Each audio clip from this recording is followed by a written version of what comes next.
Okay. Today is May 9th, 2014. Interviewees are Tennille Todd and Mary Newsom. And we will be speaking with Dr. Ed Menhenick and Mrs. Posey Menhenick concerning their experiences in Charlotte's Creeks.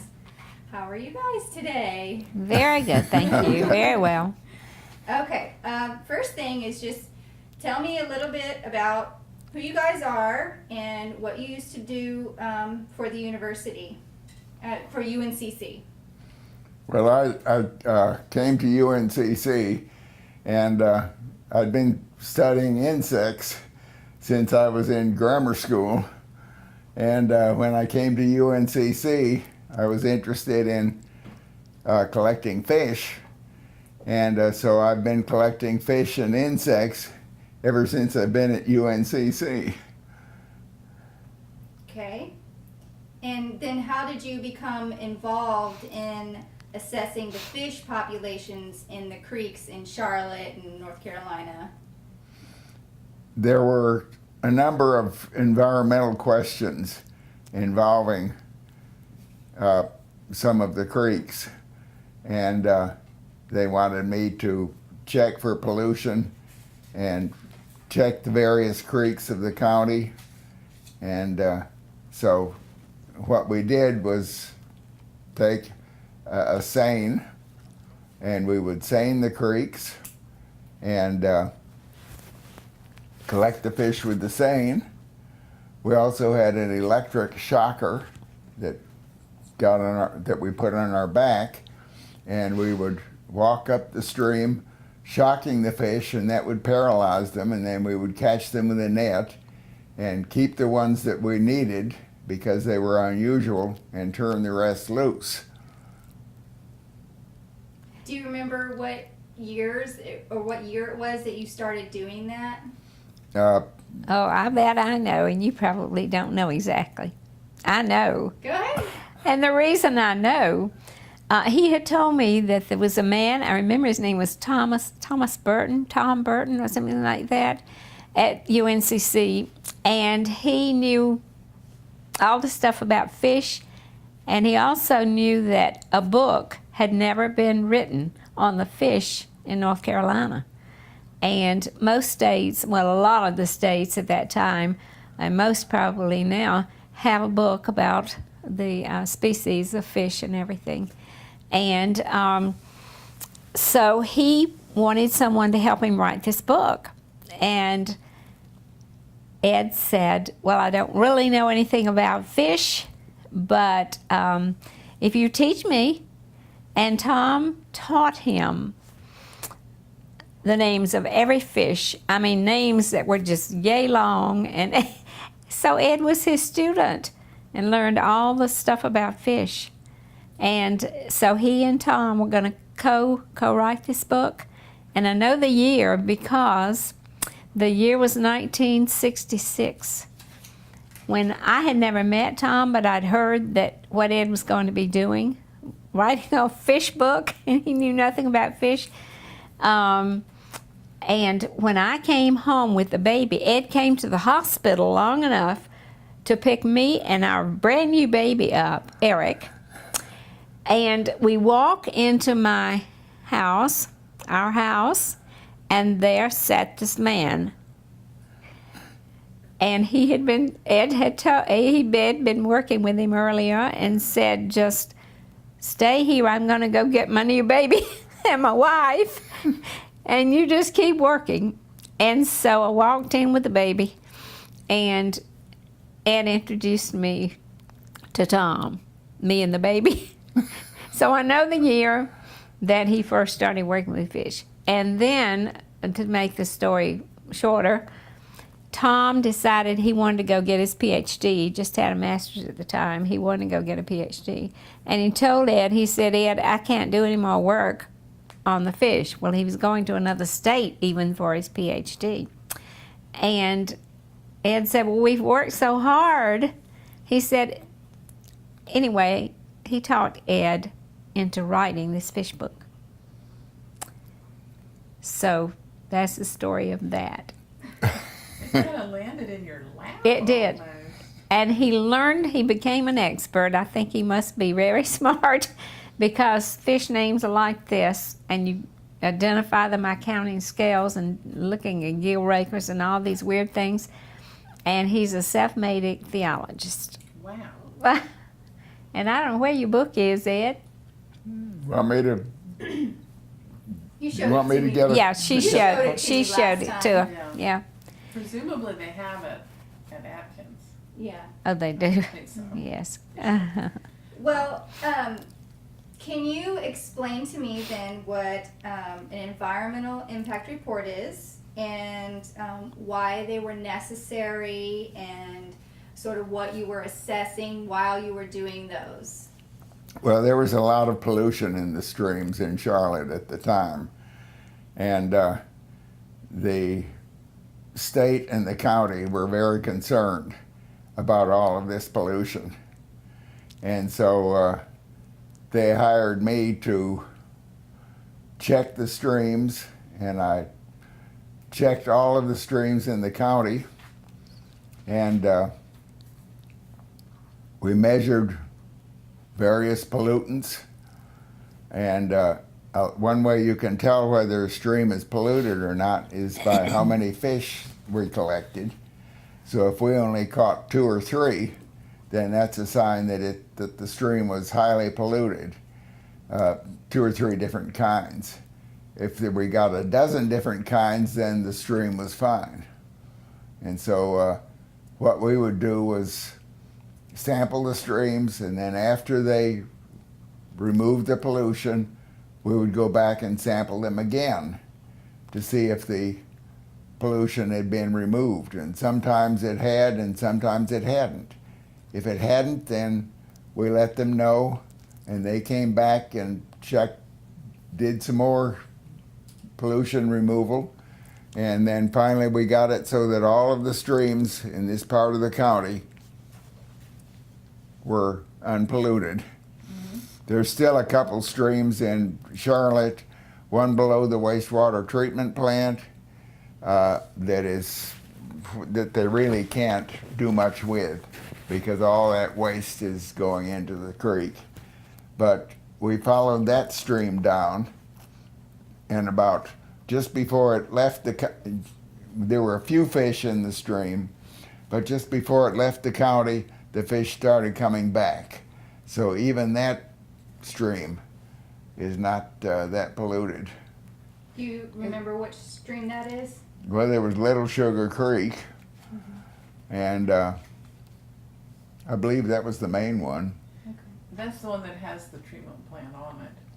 And it flows all the way into South Carolina, and it gets much wider by the time it's down that end of the county.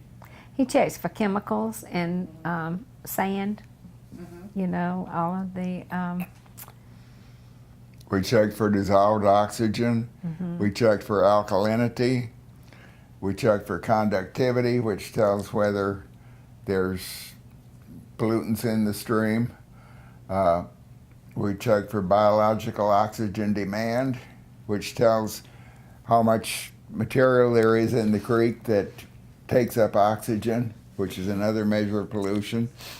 And then we check for pH, which tells how acid the stream is.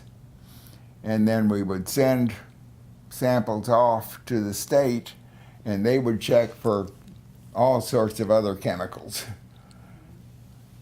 Did you ever find anything unusual in the streams? I know you were looking for fish, but for example, I've heard that there's gold in some of the streams in Charlotte. Yeah, the first gold rush was in not far from Charlotte, Yeah. and And I have with that heard of Reedy people paying Reedy for Creek, gold. Pretty, yeah. and we've been there. Yeah. And they took a sample out of the mine, and you would Yeah. sieve it, and we would take the little pieces of gold.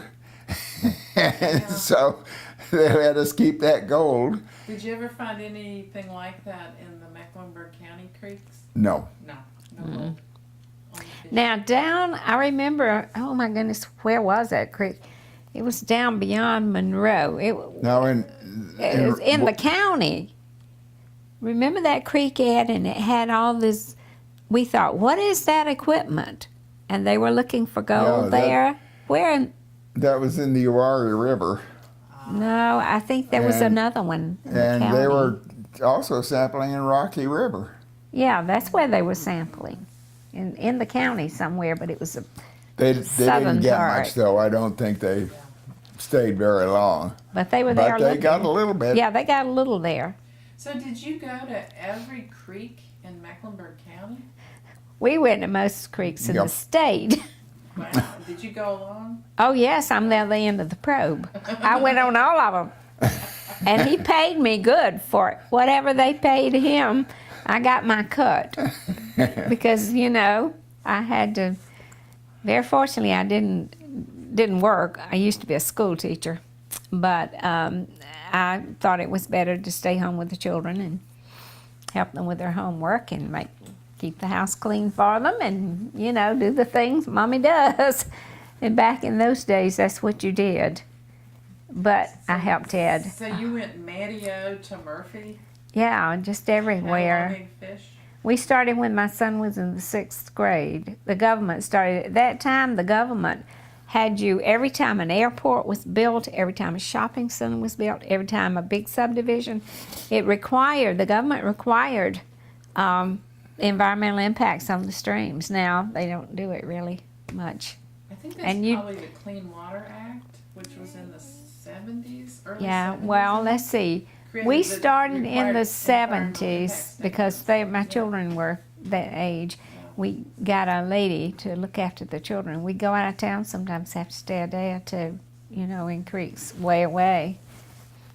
Well, We've been in all of the mountain streams and the Tennessee drainages. We've been up to the New River, the Roanoke River, where Duke Power's got problems now, and then went down to the fall line streams, where we got some unusual fish, and then we went to Lake Waccamaw, and I got a new species of fish there that Oh, had never really? been taken before, and Oh, it still hasn't been named.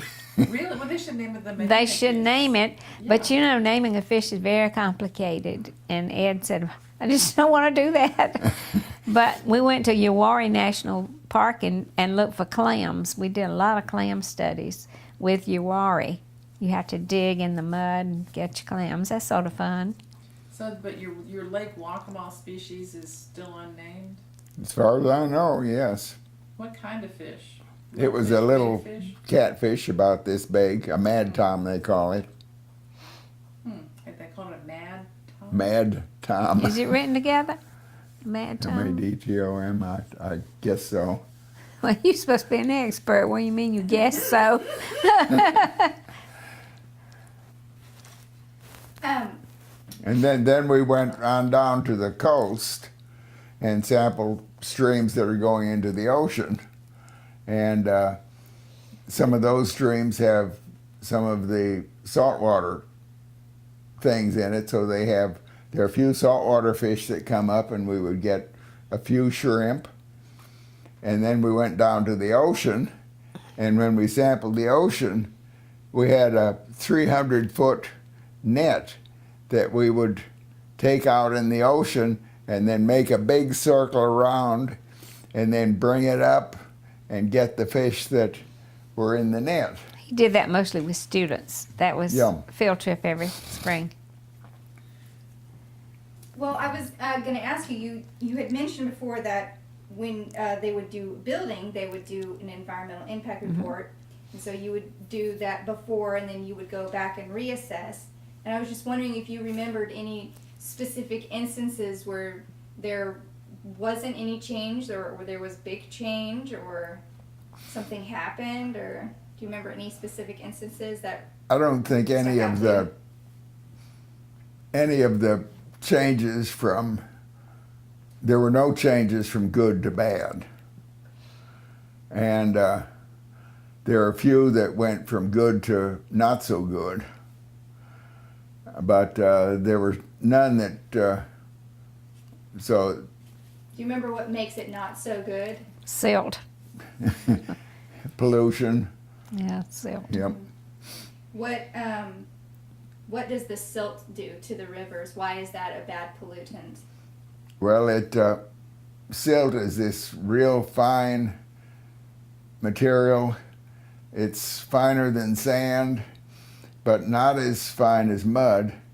And so it goes down and it fills up the holes in the creek, and the fish can't make it. No habitat for them or anything. So does it like cover up rocks and any kind of crevices and things like that? Is that The what- crevices, yeah. Anything that's underwater, it settles down it. But silt was never that big a problem. Except in one creek where we got stuck in, yes. It Yes, was tell- pretty big problem there. Tell me the story about Dr. Menhenick getting stuck. All right, I'll tell you that story. That was probably, we were doing, was it Rocky River? Yeah, Rocky Rocky River. River. Okay, we were doing Rocky River. And we were going along, and we knew there was silt, but Ed stepped down in this hole, and it was way up on it. We wore boots up to our hips, and he was way up high in these, and I was behind him. I'm glad I didn't step into that hole, or we'd still be there. But he stepped down, and he just started sinking till he got to a certain spot. And usually we just, work our legs and come out of the hole, and we know to avoid that spot. But Ed got in, and he couldn't get out. There was no suction. There was no way to get out. He pulled and he pulled. And he couldn't get out of his boots, and I couldn't go help him because I knew if I got too close, I would get sucked in. It was like quicksand. It really was. And he got both probes and tried to pull, and he was stuck. And when we realized there was no way to get him out, I said, well, I will go to UNCC and I'll get one of the professors to come and help pull you out of this hole. Of course, we'd be the laughingstock of the campus. But, and there was a big bank I had to climb up. We were in the park that just had this bank, and I was going to have to just hang on to the vines and pull myself up that bank, because we had come into the creek way up. And by the time I walked up there, more time would have passed, and it was getting real late by the time I did this. So I started up the bank, and Ed said, wait, Posey, wait, I think I've got a little suction there. I think it's going to loosen a little. So I waited, and it began to, get a little air in there so he could. And then I came back down to the creek, and he finally worked himself out. But it was quite a while, and that's scary, because if both of us got stuck, you didn't have cell phones back then. There were no cell phones. There was no way for us to get help ever. And we had some bad falls on slippery rocks. Some of those rocks were like glass or ice skating or something. You'd hit a rock, and down you would go. So we did some dangerous things, I'm afraid. And after Hugo, that was the worst thing. We had an environmental impact that had all of them had deadlines. And Hugo had just taken place. And we thought, how will we ever even get to these creeks? And we climbed over trees. You would not believe, to get to the creeks. It was just a nightmare. But we managed to, get the work done, and we never really we had some falls and some bruised spots, and we would get soaking wet. We had a change of clothes usually with us, and but we never really got hurt badly. But it was scary, because we'd be way deep in the woods with no phone and no way to get help if one fell and broke something, so. It was quite an adventure. Little did I know when I married him what I was in for. But it was good. We saved the money from all the impacts, and that's how we got our children through college. You don't do it on UNCC's salary. You do it on these other things. Well, when you did the environmental impact statements, what sort of suggestions would you give to help sort of mitigate the impacts of building, or so that it's not so detrimental to build next to a creek? Did you ever suggest things for them to do? You did. You made suggestions. Yeah. So, depending on the type of pollution we found and the type of fish that we got, we would make suggestions as to what needed to be done. Is that what you mean? Yeah. Do you remember what kind of suggestions you used to make? Well, Like, clean up the pollution. got it. Well, one suggestion, remember that creek that was polluted because they were dumping raw sewage in there and it Oh, yeah. stunk so bad? Well, you called the feds on them. Yeah, was that the trucking company? Yeah, That was Paw Creek. don't tell the name of the company. That was so-and-so Creek. And we went up the creek, and there was a It stunk. sewer Oh. line dumping raw sewage into the creek. And so the police came by, and they had a metal detector, and they followed the pipe up to a truck A place big trucking company. on the interstate, and they said, "Why are you dumping raw sewage into the creek?" And I think they didn't realize they were going to get caught. But What and happened to them? oh goodness, they were fined how much a day?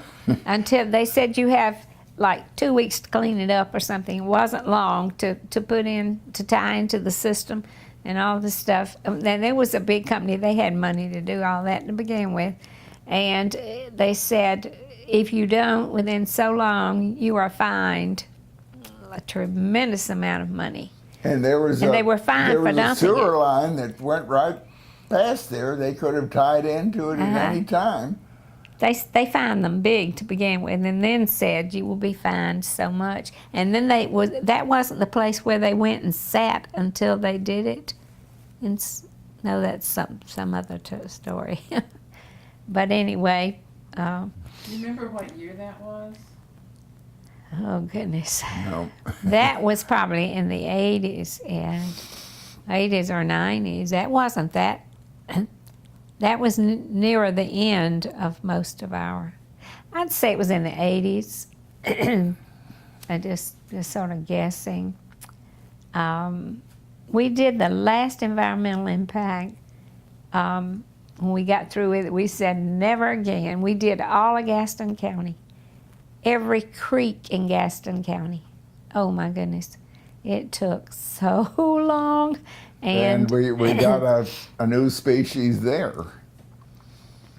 So it's a minnow that is supposed to have a black nose, but this one didn't have a black nose. So we still don't know what that is. Did you send it off to be studied? They did? They wanted us to go back and get some more. That place was something else. One of the creeks there, I'm telling you how we lived through that, I do not know. There were banks that were just like mountains and the creek down below. And getting in and out of there, the only way we could get up the bank, and the water had lots of rocks, slippery rocks, big boulders. And the only way we could get up that bank, the kudzu saved our lives. We would hold on to the kudzu vines and work our way. It looked like mountain climbing. And down below, if we fell, were these steep rocks that we would have broken our backs on. It was awful. I didn't think I could do it. We were down there, and I said, Ed, how are we going to get out of this creek? I cannot pull myself up. Getting down was rough. You had to dig your feet in, but pulling yourself up and knowing if you slipped, you were going to go and fall on those big rocks. And by the time we got through with that county, we said, we're too old. The thing that Ed held on his back, the backpack, weighed so much. It was a big metal thing that had batteries on the back. It would wear you out. Sometimes we would walk miles, to find creeks. And it finally we probably did it longer than we should have. But by the time we did that other one, we said, hey, we were in our 70s then. And we said, this is too much. Well, that wasn't Gaston County wasn't long ago. Yeah, I mean, deep in our 70s. When did you do Gaston County? 5 years ago? No. Yeah. Was it 5 or less? Maybe Yeah, I think less. 4 years ago? Something like that. You two are something else. I'll tell you what. Oh, if you could have said, if you just don't know the miles, and with a backpack, and poor Ed, he'd be about to pass out. We took our lunch. We took picnic lunch. Every environmental impact. We would, and we enjoyed doing that. We'd find us a cool place and sit down and eat our picnic. Some of the creeks were just beautiful. You just enjoyed it, but some were just the ones that didn't smell good because they were so polluted. You just didn't dare get any water on you or in your mouth or something. And some were not good. If it were real cold, we did them. Sometimes it would start raining and you'd have to finish. Sometimes it was so freezing cold, you'd have to run back to the car and warm up, and then go back to the creek and break the ice to put the probes in. And then, and some were so hot, you just thought you were just going to pass out, but you had to keep doing them. And do you remember where in Gaston County you found the new species? What creek or what part of the county? It was one of the larger streams. it's in the records, the report, which they have. But another thing, I was down in the fall line. One of the fall line is where the Piedmont and the coastal plain join, and the streams are real fast there. And we get a lot of unusual fish there.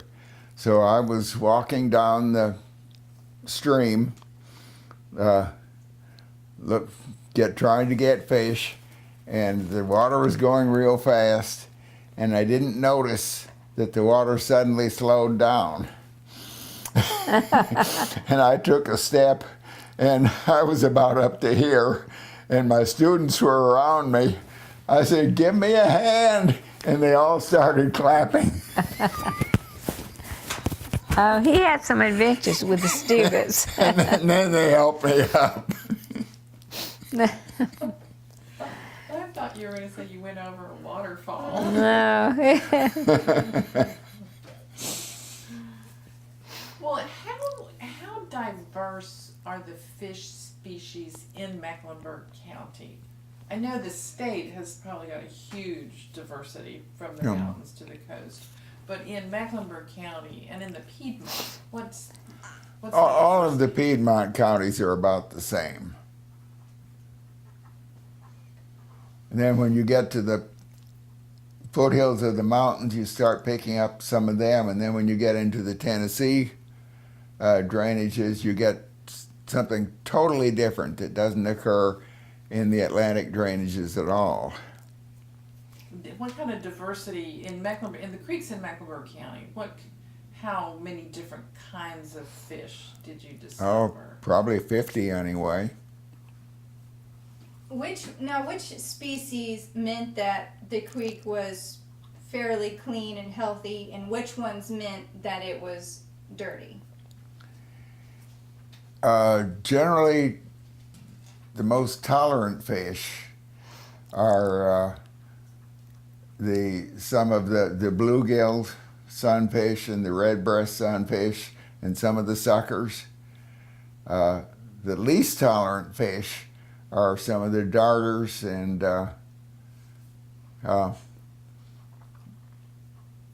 mainly the darters. If you get a darter, you know you've got a clean stream. What about like catfish? Where was their They're tolerance level? tolerant. Tolerant. So catfish and suckers, Yeah, suckers And, and sunfish, yeah. yeah, and They sunfish. can live in anything. And largemouth bass can take a lot. I saw a catfish in Little Sugar Creek right by the hospital. Uh-huh. In fact, how well can you see on this? I was going to show it to you and see if it's really a catfish. Maybe we should do this after the thing. If it weren't a catfish, it'd be a mad tom. It was about that big. Yeah, that'd be a catfish. I'll show you the picture later. Well, okay. Let me ask you then. So in 1969, you had assessed Little Sugar Creek, and I was wondering if you remember anything specific about that. Any details of the trip? You know, I know it's been a while, but I just didn't know if you remembered anything. Well, specific mainly about that trip.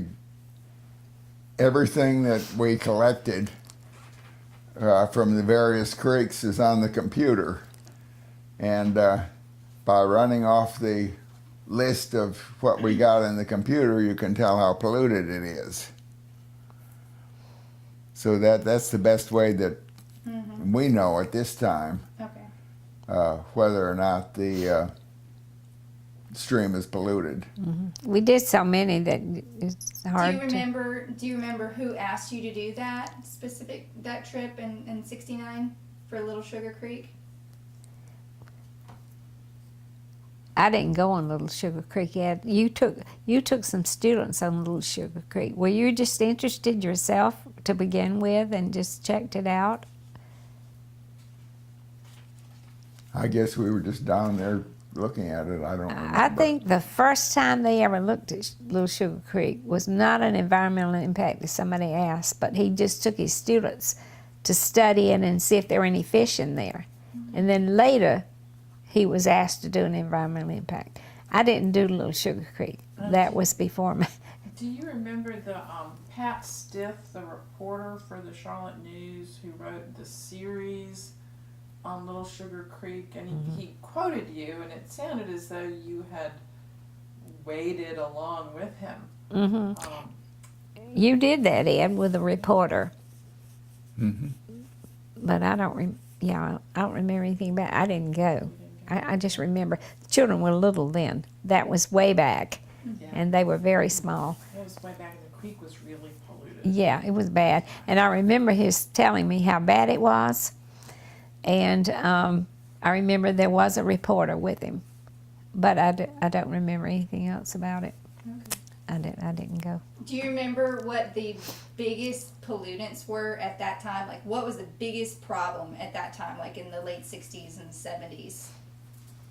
People dumping sewage into the creeks.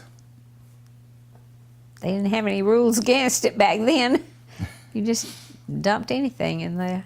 Just dumped anything in. Yeah. Okay. And later, I think to begin with, it was mostly sewage, but later, the building, all of the building of things, shopping centers and everything, you had the silt problem. Silt is a very bad pollutant. And, the more you build, the more silt you're going to have, the more rain runoff. They clear the trees to clear the land, and you've got all that silt building up. So that was a problem later in our work. To begin with, it was mostly sewage, and they started tightening up on dumping sewage. But they didn't tighten up on the building. The building just got started, and some of those creeks would just be all silted in. You couldn't have any fish there or anything. So it changed, Did you see any changes as the years went on, like in the 80s and 90s? Did you see any changes in the health of the creeks? In Sugar Creek Pollution, you did. yes, but siltation, got worse. Anytime they're building, every time it rains, and all of the soil that they've dug up, and so when it rains, the rain hits that soil and carries the silt down into the stream. So that's about the same now. Anytime they build, you've got a lot of siltation. I don't think you have the sewage now that you used No, to. no sewage. They clean And that up. if you have a heavy rain, then it removes most of the silt and carries it down into the river, into the Yadkin River, and then it goes down and starts filling up the dams. In fact, Lake Norman, when they first built it, was quite deep, but now there's about 6 feet of silt in the bottom of most of the lake, and it's slowly filling up with silt. And one of the dams upstream got so badly silted in that they had to open the dam and let the silt come out, and it came down into Lake Norman. So, But they're going to keep building. You know, that's just one of the houses. You know, not much. However, I think now they do have to put up. You see all of these barrier things they put up. They're like would be heavy plastic shields. Used to they didn't even do that, but now I think they have to do all that. So all that's improving. Do you think that the streams in Mecklenburg County are in better shape now than when you first started studying them? oh yes. Very much so. So measures to clean up have helped. Yep. Do you have a favorite creek? What was that creek that was so pretty? We walked through this person's yard a long ways back to get to this real pretty. Some are very, very pretty creeks. Yeah. I don't think we liked Rocky River much, did we? What? There was a beautiful creek. Was it Malcott? Let's see. Now the headwaters of Rocky River, when you go way up north, that's a nice stream. Okay. But then you go farther down and it gets bigger and more silt, and you get all the way down and lots of silt. I just remember in my mind certain ones, but the names all run together. I remember some just being very beautiful. Where are the headwaters of Rocky River? How far north is that? We go up as far as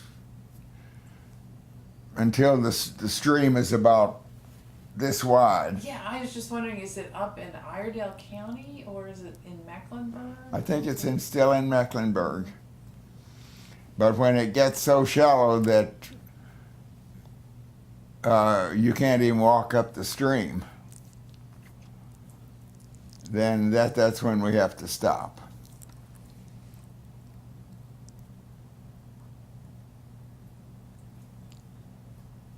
I'm pretty much done with my questions. Do you have anything else, Mary? No, I wanted to see if this is really a catfish. Do you have any fish in your backyard creek? Very few, not many fish. I don't think it's polluted. I just think they're not, just not many, nothing's been introduced back there. It's just too small a creek to have to really anything. support much.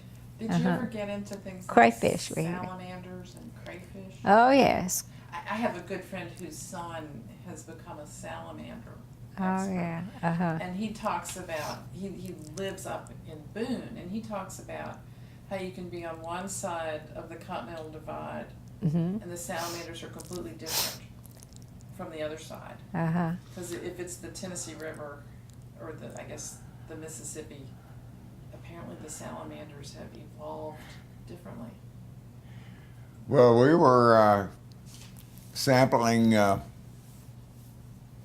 what's that stream by Lois's? Oh dear, let's see, what is the name of that stream? Much as it got sampled.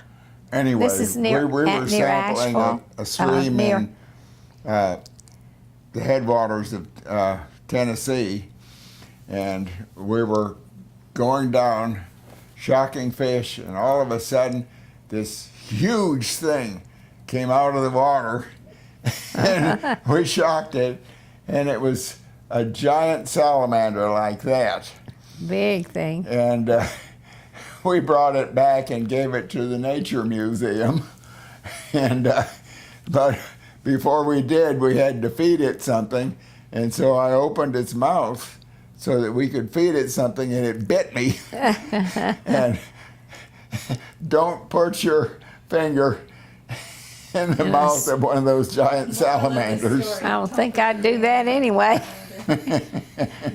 Yeah. Well, there's something called a hellbender. Oh yeah. And I don't know They're if big. that's a hellbender, but I know Yeah. they're big. Uh-huh. And They're they live in big. very pure water. If they're another one of the species if your stream is polluted. Oh, do you one ever- time we were in Rocky River, and there were a bunch of students there, and I went down and started shocking, and got a big eel like this, and put it in the seine and carried it up, and one of the girls said, "Oh, it's a snake! It's a snake!" And I said, "No, it's an eel." And then I said, "Try to pick it up." And they got a hold of it, and it just slipped out of their hands. Oh, it's so slimy. And so then I said, "Look, here's what you do." And I went down and put my hand in the water, and then put it in some sand, and then reached up and grabbed the eel, and I say, "See, you can hold it like this." When you're And full so of they sand. did that, and they held it. And so we turned the eel loose, and so there have been some interesting adventures. Oh my goodness. What were the biggest fish you ever found in Mecklenburg that you recall? Or the biggest kind of fish? I think some of the big suckers Oh, suckers can get get big. about this big. Yeah. And they can live in nasty water. They can live anywhere. Yeah. What They're other big. animals besides fish did you guys run across in Mecklenburg County? Clams. And Crayfish, clams. crayfish, a lot of crayfish, snails, just and snakes. We shock a snake every now and then. Well, water snakes. Mm-hmm. We weren't afraid. There were no water moccasins. They were just The only water poisonous snake in Mecklenburg County is the copperhead. And they aren't particularly poisonous. Back 30 years ago, if you got bitten by a copperhead, they would inject antivenom in your arm. But now they don't do that. They just have you spend the night in the hospital and then watch, I guess. turn you loose. Uh-huh. Did you ever see other wildlife? Bears, deer? We saw deer and raccoons and that type thing. Tracks, a lot of tracks of raccoons down at the creek, and I don't know. Did we ever see a bear